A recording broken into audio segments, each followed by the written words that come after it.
ఈ రోజున మాకొక పండుగ దినం. మా ముఖ్య నాయకులు, మా సోదరులు ప్రకాశం జిల్లాలో పార్టీకి వెన్నెముక లాంటి మనిషి, మరి బాపట్ల జిల్లా ప్రస్తుతము పార్లమెంటు నియోజకవర్గ పరిధిలో ఉన్నటువంటి బాపట్ల జిల్లాకు మరి ఈ రోజున 7 అసెంబ్లీ నియోజకవర్గాలకు సంబంధించి పిఠాపురం జిల్లాలో జరగబోయేటువంటి కార్యక్రమానికి పెద్ద ఎత్తున తరలిరావాలని, ప్రజా ఆమోదం కోసం ప్రజల సమీకరణం చేసుకొని ప్రతి ఒక్కరిని కూడా ఈ కార్యక్రమానికి అతిథులుగా రావాలని కోరుకుంటూ. మార్కండేయులు గారు, జనసేన పార్టీ నుంచి బాపట్ల జిల్లా మన ఆవిర్భావ సభకు మిమ్మల్ని సమన్వయకర్తగా నియమించారు. సరే, ఎలా ఫీల్ అవుతున్నారు? ఈరోజు ఫీల్ అవటం అనే విషయం అంటే, మేము జనసేన పార్టీ మనుషులు. ఓకే. నేను కానీ మా సోదరుడు, అంటే ఇది చాలా పెద్ద బాధ్యత కదా జనసేన పార్టీకి సంబంధించి. ఈ రోజు 2016 నుంచి పార్టీని 14 మాకు ఇది కావాలి అది కావాలనే పరిస్థితి కాకుండా పార్టీ నిర్మాణంలో భాగస్థులమై పవన్ కళ్యాణ్ గారు ఇచ్చిన ఆదేశాలను ప్రజల్లో తీసుకెళ్ళటమే మా ఆశయం. దాంట్లో భాగంగా బాపట్ల జిల్లా నుంచి మాకు ప్రధానమైనటువంటి నాయకులు ఆమంచి సోములు గారు ఈ రోజున ఆయన ఒక శుభకార్యం చేశారు. అది మేమందరము గర్వించదగిన విషయం. ప్రతి నియోజకవర్గ వాళ్ళు కూడా స్ఫూర్తిగా తీసుకోవాల్సినటువంటి విషయం. డబ్బులతో తన సొంత ఆస్తిలో మరి పార్టీ నిర్మాణం, పార్టీ కార్యక్రమాలు జరిగే విధంగా పార్టీకి భవన నిర్మాణం చేయడం కోసం శంకుస్థాపన చేశారు. దాంట్లో నన్ను కూడా భాగస్వామ్యం చేసినందుకు నేను చాలా ఆనందంగా.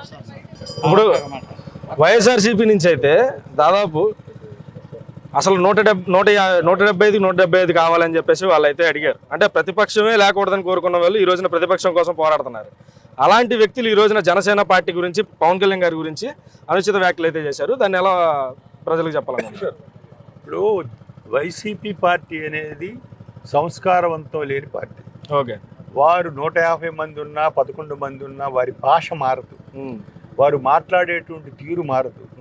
వారికి ఒక స్కూల్ ఉంటుంది. ఆ స్కూల్ ఏంటంటే దాన్ని ఆ క్లాసులు నిర్వహించే ఒక టీచర్ ఉంటారు. అది చెప్పిన విధంగా వాళ్ళు వచ్చి మాట్లాడుతూ ఉన్నారు. దానిలోనే ఇటీవల పోసాని కృష్ణమురళి కావచ్చు, ఇంకెవరైనా కావచ్చు, వాళ్ళు చెప్పుకొచ్చారు మేము ఆ స్కూల్లో నష్టపోయి ఉన్న పరిస్థితి అని. అందుకని ఈ రోజున నేను ఇందాక కూడా ప్రెస్ మీట్లో చెప్పున్నాను, ఎవరైనా ఒక మహిళ కనపడితే అమ్మ నువ్వు రా అని మనం పిలుస్తాం. అదే జనసేన సంస్కారవంతమైనటువంటి విషయం, సంస్కార పిలుపది. అదే వైసీపీ వాళ్ళు అయితే నీ అమ్మ రా అంటాడు. అమ్మకి నీ అమ్మకి తేడానే, అమ్మ జనసేన, నీ అమ్మ వైసీపీ. ఇదే తేడా. ఓకే, ఇదే తేడా. ఇది ఒకటే మనం గుర్తించాల్సినటువంటి విషయం. దానిలోనే తెలిసిపోతుంది ఒక ప్రతిపక్ష హోదా అనేది, అది విధి విధానాలు అన్నీ పొందుపరిచినటువంటి అసెంబ్లీ. అది మన ఒక రాష్ట్రమే కాదు, దేశం మొత్తం ఉన్నటువంటి పరిస్థితి. సంఖ్యాబలం మీద వచ్చేది కాదని, జర్మనీ దేశాల్లో ఇలాంటివి జరుగుతాయి కానీ ఇక్కడ జరిగేవి కాదని చెప్పి చాలా వివరంగా చెప్పుకున్నారు. దాన్ని పరిగణలో తీసుకొని ఒక వక్ర భాష మాట్లాడటం, వైసీపీ యొక్క ఒరిజినల్ విధానాన్ని మళ్ళీ ఆయన బయటికి తీసుకురావటం, కార్పొరేటర్కి తక్కువ ఎమ్మెల్యేకి ఎక్కువ అంటే నీ స్థాయి ఏంటి? నువ్వెక్కడి నుంచి వచ్చావు? నీ తాతల నుంచి, మీ తండ్రుల నుంచి నీకు వచ్చినటువంటి వారసత్వం అది. నువ్వు ఒక ఎంపీగా గెలిచావు, తర్వాత ఎమ్మెల్యేగా వచ్చావు. అదేవిధంగా 10 సంవత్సరాల నుంచి పార్టీని భుజాన్ని వేసుకొని నీతికి నిజాయితీగా పెట్టినటువంటి పేరు ఆయన. ఆయన జేబులో రూపాయలు 10 మందికి పంచుతాడు, నువ్వు పక్కాడు జేబులో రూపాయి దక్షిణ వేస్తావు. దీనికి తేడా. నువ్వు దక్షిణ వేయాలంటే సెక్యూరిటీ వాడి జేబులో డబ్బులు తీసుకుని తాడి దక్షిణ వేస్తావు. మరి ఇటువంటి వ్యక్తివి నువ్వు ఇవాళ మాట్లాడుకుంటే ఎట్లాగూ? అందుకని నీ సంస్కారవంతంగా మాట్లాడండి, మంచిగా 10 మందితో ప్రజలకు సేవ చేసే పరిస్థితి తీసుకురావాలని కోరుతాను. సో చీరాల నియోజకవర్గంలో అయితే ఈరోజు జనసేన పార్టీ ఆఫీస్ శంకుస్థాపనకి అయితే రాయపాటి అరుణ గారు వచ్చారు. జనసేన పార్టీ రాష్ట్ర అధికార ప్రతినిధి. మేడం, ఎలా ఉన్నారు? బాగున్నామండి. మా గవర్నమెంట్ వచ్చింది కదండి, ఒక రాక్షస పాలన పోయి మేము సంతోషంగా ఉన్నాం. మరి అలా అంటే మరి ప్రస్తుతం ఉన్న పరిస్థితుల్లో పవన్ కళ్యాణ్ గారి పైన కామెంట్స్ అయితే హాట్గా చేస్తున్నారు వైసీపీ వాళ్ళు. జనరల్గా 175 స్థానాలు అలాగే 30 ఏళ్ళు నేనే ముఖ్యమంత్రి అనేటువంటి ఒక భ్రమలో బతికాడు గత 5 ఏళ్ల పాటు. ఆ భ్రమని నిద్రలే ఇంకా కళ అయిపోయింది లేవు అని చెప్పేసి ఇవాళ ప్రతిపక్షం కోసం అడుక్కునేలాగా మామూలుగా అడగడం కూడా కదా, అడుక్కునేలాగా చేశారు అంటే దానికి కారణం పవన్ కళ్యాణ్ గారు. అదొక కారణం. రెండోది ఏంటంటే పవన్ కళ్యాణ్ గారు అన్నారు, నాకు 4వ భార్య ఎవరు, నువ్వే రాజాగన్ అని చెప్పేసి. అట్లాంటి వ్యక్తి సహజంగా ఇప్పుడు నేనైనా సరే మా హస్బెండ్ గురించి 10 మందిలో అడిగితే నేను కూడా ఏదో కన్ఫ్యూజ్ అయిపోతాను, సిగ్గుతోటో భయంతోటో టెన్షన్ తోటో. అట్లాగే జగన్మోహన్ రెడ్డి గారిని సడన్ గా విలేకరు వచ్చి పవన్ కళ్యాణ్ గారి గురించి అడగగానే కన్ఫ్యూజన్ అయిపోయాడు, భయంతో సిగ్గుతోటి. అందువల్ల వచ్చినటువంటి ఆన్సర్ అది. జనసేన పార్టీ రాబోయే కాలంలో ప్రకాశం జిల్లా కావచ్చు, బాపట్ల జిల్లా కావచ్చు ఎలా ఉండబోతుంది? ఆల్రెడీ కొత్త తరం నాయకత్వం వస్తుంది. సీనియర్ల యొక్క అనుభవం, కొత్త వాళ్ళ యొక్క చాకచక్యం అన్నీ కలిపి ఇవాళ ప్రభుత్వం కూడా మాది ఉంది కాబట్టి, కూటమి ప్రభుత్వం ఉంది కాబట్టి అన్ని రకాలుగా ప్రభుత్వం నుంచి మిగతా నాయకుల నుంచి సహాయ సహకారాలు తీసుకుంటూ గ్రౌండ్ స్థాయి నుంచి పార్టీ నిర్మాణం మళ్ళీ జరుగుతుందని చెప్పేసి బలంగా నమ్ముతున్నాం. దానికోసం అందరం కలిసి కృషి చేస్తాం. దీనిలో భాగమే రేపు మార్చి 14వ తారీఖున ఆవిర్భావ సభకు సంబంధించి జన సమీకరణ, జనానికి ప్రజల్లోకి తీసుకెళ్లి దీని యొక్క విషయాన్ని చెప్పే క్రమంలో కార్యకర్తలతో మీటింగ్స్ కండక్ట్ చేస్తూ పార్లమెంట్ నియోజకవర్గంలోని 7 నియోజకవర్గాలకి మనం ప్రధానమైన మారుని లాంటి వాళ్ళు నాయకత్వంతో కలుపుకొని మరి నిన్న వేమూరు రేపల్ల మత్తి భాస్కర్ గారి ఆధ్వర్యంలో రేపల్ల జరిగింది.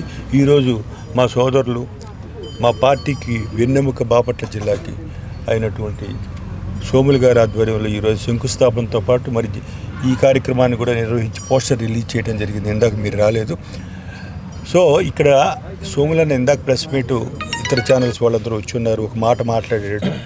నేను ఎన్నికల సందర్భంలో పొరపాటున ఒక తప్పు చేశాను, రాజీనామా చేశాను, ఆవేశంలో తప్పు తెలుసుకున్నాను. కేవలం ఇప్పుడు చీరాలకు చేశారా, మొత్తం పార్టీకి చేశారా? లేదు, చీరాల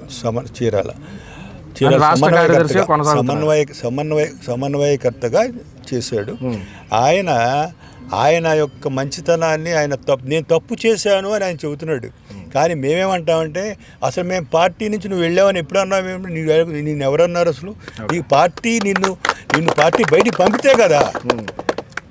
ఆయన ఈ రోజున అప్పటి నుంచి ఇప్పటి వరకు కూడా రాష్ట్ర కార్యదర్శిగాను ఉన్నారు. ఆయన సమన్వయకర్త నేను కాదన్నా కూడా ఆయనే. అటువంటి పరిస్థితి ఉన్నప్పుడు ఇవాళ ఆయన ఆధ్వర్యంలో ఇంత పెద్ద ఎత్తున కార్యక్రమం జరుగుతూ ఆయన్ని ఈ రోజున పార్టీ గుర్తించి మరి రాష్ట్ర కార్యదర్శిగా గుర్తించి క్రౌడ్ మేనేజ్మెంట్ కమిటీలో నాతో పాటు ఆయన పంపించింది పార్టీ. ఇంకా ఇక్కడ ఆయన గురించి అసలు ప్రశ్న ఎక్కడ ఉంది? ఆయన ఆలోచించాల్సి. దీంతో ఇప్పుడు ప్రకాశం జిల్లాలో కానీ బాపట్ల జిల్లాలో కానీ ఉన్న క్వశ్చన్స్ అన్ని కూడా పోయినాయి అంటారా? అసలు ఇంక క్వశ్చన్ అనేది లేదు. అసలు క్వశ్చన్ అనేది వాళ్ళు వేసుకున్నారు క్వశ్చన్. ఆన్సర్ అనేది ఆయన ఏంటంటే హుందాతనంగా, ఆయన పెద్దరికంగా, ఆయనకున్నటువంటి మంచితనంతో ఆయన మాట్లాడాడు ఇందాక. ఎందుకంటే నేను ఏదో చిన్న పొరపాటు, ఎవరు ఒప్పుకోరు నిజాన్ని, ఎవరు ఒప్పుకోరు, నేను అది కాదు ఇది కాదు అని సర్దుకుంటారు. ఆయన ఏమన్నాడు, నేను తప్పు చేశాను అన్నాడు. అదే అతని యొక్క సంస్కారం. ఆయన సంస్కారానికి అది నిదర్శనం. నేను తప్పు చేశాను అన్నాడు. నేనేమంటున్నాను, అధిష్టానం నుంచి నేను వచ్చా, నువ్వు తప్పు చేసావు, పొరపాటు చేసావు అనేది నువ్వు చెప్పుకునే పరిస్థితి, అది నీ మంచితనం.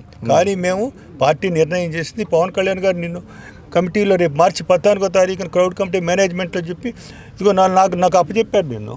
మరి అంటే ఏంటి? పార్టీ నేను గుర్తించేసినట్టే, ప్రత్యేకంగా గుర్తించాల్సిన పని లేదు, నువ్వు కంటిన్యూటీ అవుతున్నావు అంతే. మందికి సందేహం ఉందండి జనరల్గానే. అంటే స్వాములు గారు అప్పుడు రిజైన్ చేశారు కదా, ఉన్నారా పార్టీలో అని చెప్పేసి చాలా మందికి సందేహం ఉంది. అది క్లియర్గా చెప్తున్నాను ఈరోజు నేను. ఆయన పిఓసిగా మాత్రమే అప్పుడు రాజీనామా చేశారు. దాన్ని పార్టీ ఆమోదించలేదు, యాక్చువల్గా హోల్డ్లో ఉండిపోయింది. ఇవాళ ఆయన్ని ఆవిర్భావ సభకు సంబంధించిన నిర్వహణ కమిటీల్లో మెంబర్గా మాతో పాటు యాడ్ చేయడంతోనే పార్టీ ఆయన ఆమోదించి ఇప్పటికీ పార్టీలో కార్యకర్తగా, నాయకుడిగా కొనసాగిస్తూ ఉందన్న విషయం మనం గమనించుకోవాలి. అధిష్టాన నిర్ణయం ఏదైనా సరే శిరసావహించడం కార్యకర్తలుగా మనందరి బాధ్యత కాబట్టి ఆయనకి ఏ బాధ్యతను అప్పగించినా మనందరం కోఆపరేట్ చేసి సక్సెస్ చేయడంలో మనం భాగస్వాములు అంటే మన బాధ్యత. ఒక విషయం ఇదే చీరాల నియోజకవర్గంలో నేను చెప్తా ఉన్నాను, ఒక కుటుంబం అన్న తర్వాత కుటుంబంలో నలుగురు కూడా కలిసి ఒక తాటి మీద రావాలంటే తల్లిదండ్రుల మీద ఉంటుంది, చిన్న చిన్న అభిప్రాయ భేదాలు వస్తూ ఉంటాయి.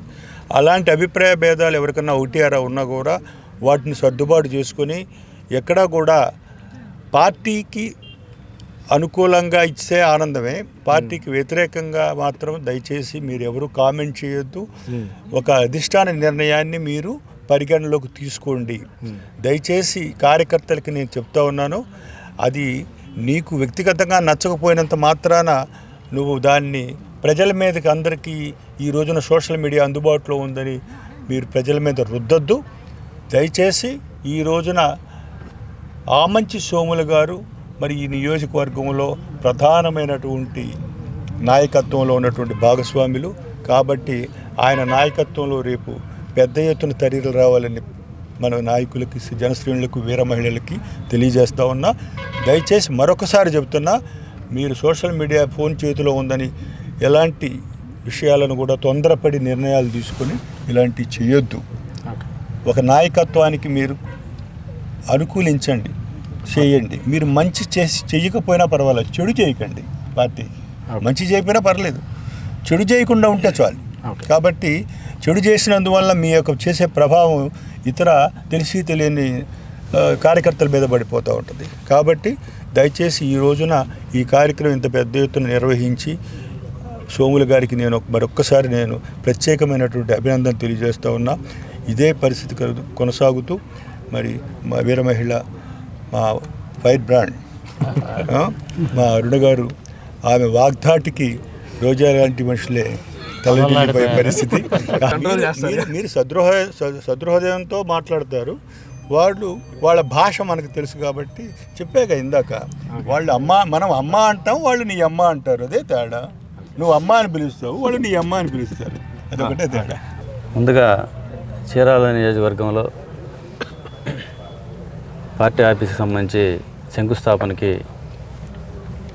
నన్ను పిలిచినందుకు ప్రత్యేక ధన్యవాదాలు. అదేవిధంగా ఇంత పెద్ద ఆఫీస్ని ప్రారంభోత్సవానికి శ్రీకారం చుట్టిన నా సోదరులు ఆమంచి సోములు గారికి, అదేవిధంగా నియోజకవర్గ జనసేన పార్టీ నాయకులకు అందరికీ కూడా ఇంకోసారి ధన్యవాదాలు తెలుపుకుంటూ, ఒంగోలులో సమీకరణాలు జనసేన పార్టీని అభిమానించే వాళ్ళు వైసీపీని చాలామంది రావడం జరిగింది.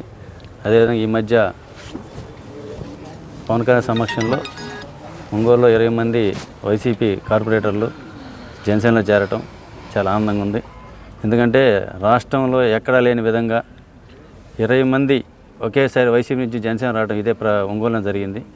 కాబట్టి ఒంగోలు రాజకీయంగా జనసేన పార్టీ చాలా బలపడుతుందని, అదేవిధంగా జిల్లా కూడా ప్రకాశం జిల్లాలో జనసేన పార్టీ చాలా బలపడుతుందని మరి ఈ మధ్య కొత్తగా చేరారు వైసీపీ సీనియర్ నాయకులు బాలినేని శ్రీనివాసరెడ్డి సారథ్యంలో, పవన్ కళ్యాణ్ నాయకత్వంలో ప్రకాశం జిల్లాలో జనసేన చాలా బలపడుతుందని, దానికి ప్రతి ఒక్కరు కూడా జనసేన పార్టీ కొంచెం మన నాయకులు కూడా సహృదయంతో ఆవేశం తగ్గించుకొని మనం జాగ్రత్త ముందుకెళ్తే రాబోయే రోజుల్లో జనసేన పార్టీ బలపడుతుంది. అదేవిధంగా జనసేన పార్టీ నాయకులు కూడా ప్రతి ఒక్క హోదాలో ఉండి అందరు నాయకులు పదవులు అవిరోధిస్తారని నేను కోరుకుంటున్నాను.